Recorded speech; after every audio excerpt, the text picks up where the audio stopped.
Media one super smash badminton tournament അവസാന ഘട്ടത്തിലേക്ക് കടക്കുകയാണ്. അർദ്ധരാത്രിയാണ് ഫൈനൽ മത്സരങ്ങൾ. വിവരങ്ങൾ നൽകാനായി റിയാദിൽ നിന്ന് മിഷാൽ ചെർപ്പളശ്ശേരി ചേരുന്നുണ്ട്. മിഷാൽ, എങ്ങനെ വിലയിരുത്താം ഈ ടൂർണമെന്റിനെ?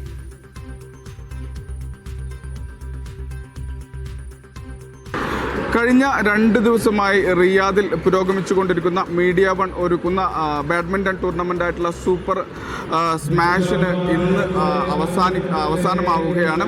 ഇന്ന് അർദ്ധരാത്രിയോടെ ആയിരിക്കും ഫൈനൽ മത്സരങ്ങളും സെമി ഫൈനൽ മത്സരങ്ങളുമെല്ലാം നടക്കുക. റിയാദിലെ തന്നെ ഏറ്റവും വലിയ ഇപ്പോൾ നിലവിൽ ഞാൻ നിൽക്കുന്നത് ആ കോർട്ടിലാണ്. റിയാദിലെ റായിദ് പ്രോ കോർട്ടാണ് വേദി. ഈ ഒരു കോർട്ടിൻ്റെ ചരിത്രത്തിൽ തന്നെ ഏറ്റവും വലിയൊരു ടൂർണമെൻറ്റിനാണ് നിലവിൽ സാക്ഷ്യം വഹിച്ചു കൊണ്ടിരിക്കുന്നത് ഈ ഒരു കോർട്ട്. കാര്യം ഇത്ര അധികം കളിക്കാർ ഒരുമിച്ച് പങ്കെടുത്ത ഒരു ടൂർണമെൻറ്റ് ഇതുവരെ ഉണ്ടായിട്ടില്ല.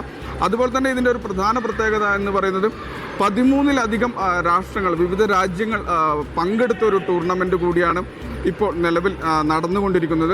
ഈ ഒരു ടൂർണമെൻറ്റിൻ്റെ ഔദ്യോഗിക ഉദ്ഘാടനം കഴിഞ്ഞ ദിവസമായിരുന്നു, അതായത് ഇന്നലെയായിരുന്നു ഇതിൻ്റെ ഒരു ഉദ്ഘാടനം. അതിന് ടൂർണമെൻറ്റ് മേഖലയിൽ പ്രഗത്ഭരാണ് പങ്കെടുത്തിരുന്നത്. വിവിധ കാറ്റഗറികളിലായിട്ടാണ് മത്സരങ്ങൾ പുരോഗമിക്കുന്നത്.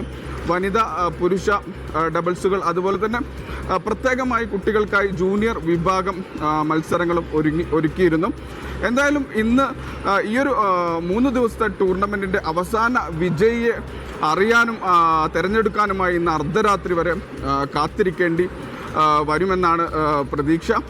ഈ ഒരു റിയാദിലെ റായിദ് പ്രോ കോർട്ടിൽ ഈ നിലവിൽ നടന്നുകൊണ്ടിരിക്കുന്ന സൂപ്പർ സ്മാഷ് അവസാനിച്ചു കഴിഞ്ഞാൽ സൗദിയിലെ വിവിധ പ്രവിശ്യകളിൽ സൂപ്പർ സ്മാഷ് തുടരും. മിഷാൽ ചെർപ്പളശ്ശേരിയാണ് വിശദമായ വിവരങ്ങൾ നൽകിയത്.